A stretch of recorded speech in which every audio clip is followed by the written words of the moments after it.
Asosiasi Pengembang Perumahan dan Permukiman seluruh Indonesia menyambut baik penerbitan aturan PP nomor 25 tahun 2020 tentang penyelenggaraan tabungan perumahan rakyat.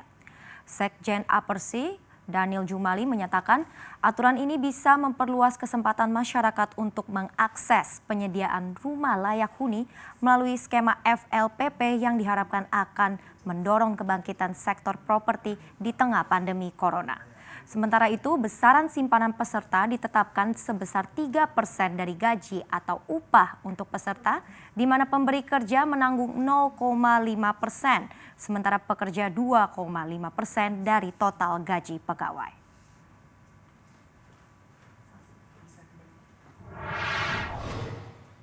Dan untuk mengetahui bagaimana perkembangan terkini terkait peraturan tabungan perumahan rakyat ini, kita sudah bergabung dengan jurnalis CNBC Indonesia Daniel Wiguna. Daniel, bagaimana reaksi para pekerja terkait aturan tabungan perumahan rakyat ini? Ya, Ellen, kita melihat bahwa Presiden Joko Widodo sebelumnya memang sudah menandatangani peraturan ini di tanggal 20 Mei 2020 dan tertuang dalam peraturan pemerintah nomor 25 tahun 2020 tentang penyelenggaraan tabungan perumahan rakyat.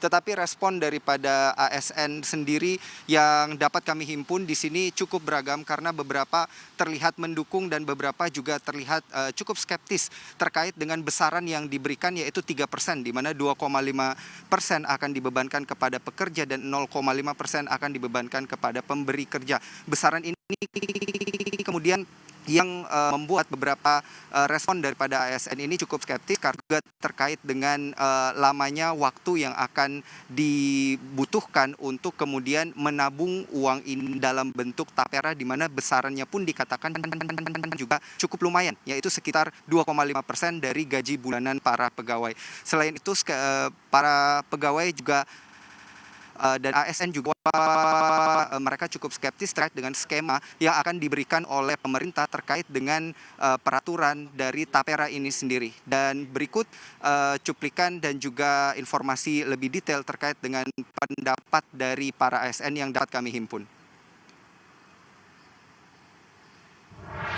Potongan berapa 2,5% ya dari gaji, itu menurut saya itu nggak terlalu besar ya Mas.